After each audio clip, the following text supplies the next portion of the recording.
VeryFirstBoxing.com. We're in the house. Angel Garcia, Angel, Danny looking good. I'm in the fight. I mean, a lot of negative vibes, man, on this one, man. But the thing is this: at the end of the day, he's still gonna be proved to the world that he's one of the best. It doesn't matter if he fights Salka, it doesn't matter if he fights Ortiz, it doesn't matter if he fights Zach, it doesn't matter if he fights what's his name? Khan. It doesn't matter. At the end of the day, it's still boxing. People can say whatever they want to say. It's their opinion.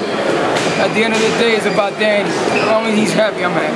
Well, Angel, like you said, man, you're not a promoter, you're not a manager, you're his trainer and his father, not a matchmaker. That's all in their hands. Exactly. I mean, you have any blames on anyone? Do you know? No, what should I blame? I ain't blame nobody for nothing. It's still a fight. I mean, listen, I'm not going to worry about Salka. It's not my problem.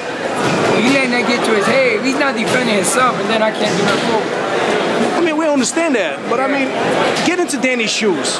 Danny wakes up in the morning. He opens up his Instagram or Twitter, and I mean, it kills me, though. As we know each other for the past good couple years, though, and everybody is negative, hitting him up so hard, calling him a cherry picker, all these stuff like that. I mean, listen, when he fought Matisse, he was the underdog, 8-1. Exactly. To the world of Matisse. I bet you Matisse will fight tomorrow. Everybody loves him, but Danny beat him. The thing is, I've seen worse of guys on TV can't even speak English. That's the bad part about the bullshit. I've seen worse of guys. Just because you got a record that you're undefeated, what doesn't make you a good fighter. You know, that kid probably gave his heart out on the night, but people think gonna be all over. You know what I mean? Like Gerardo, everybody thought Danny what? Bad beat in Puerto Rico. If he would have knocked Gerardo, what they would have said? He fought a nobody. It goes to this, the 12 round. We pulled, out of the 12, we pulled 8 to 9 rounds. They're talking about Puerto Rico favoritism. The highest favoritism when the only judge in Puerto Rico out of the draw from the beginning of the round. You're right. And second of all, they tell you the scorecard like Texas and Mexico. Puerto Rico tell you the first 4 rounds and the 8th. So they already knew they were losing in the 8th. So if you know you're losing on the scorecard, what you do? As a fighter, you go out there and try to knock the champ out. But listen, Danny always had that luck, because when he was an amateur in the USA trial, he should have been the Olympian in 2008 at 100 and I think it was 140. I went to the table after they gave him I already knew the politics of it. They was gonna give it to the other guy. There was favoritism. When I went to the table and told him why y'all did that to me, I stole his dream. Okay, the other kid had a dream too, but you gotta go who's the best fighter. Okay, we turned professional after I said we done with the amateur. Who's the champ now? Where's the Olympian at? Where is he? Prediction. Yeah. Prediction. How you see the fight going down Saturday night? Well, honestly, is Salka gonna think he's gonna run around all night? And then I say what Canelo says and got away with it. Because it was a close fight with Lara. I had a draw. It was a close fight. I'm not trying to get on his line, but I'm just gonna put an example. Canelo said after the fight, what he said, he come to fight or come to run.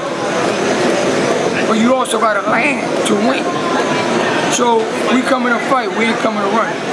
Angel. He wants to run and then he runs. I'm not worried about it, but we coming to fight. After Saturday night. He wants to beat the champ, you gotta stand there and fight like a real man would do. If you think he's gonna follow video and look at Gerardo and all that, then he's on a different page, because then he's a chameleon. You understand? He's a chameleon. You think you're gonna beat him with a jab or whatever, then he's gonna end up backfiring on him. So you can't have one game plan, you gotta have a couple game plans. After Saturday night, if you was a matchmaker, who do you want for the fans for Danny to fight? Well, listen, I'm not gonna brush this kid off yet. After Saturday, I will tell you, because I'm not gonna predict nothing, because then I'm overlooking somebody without even getting it. I'm having the cake without having the party.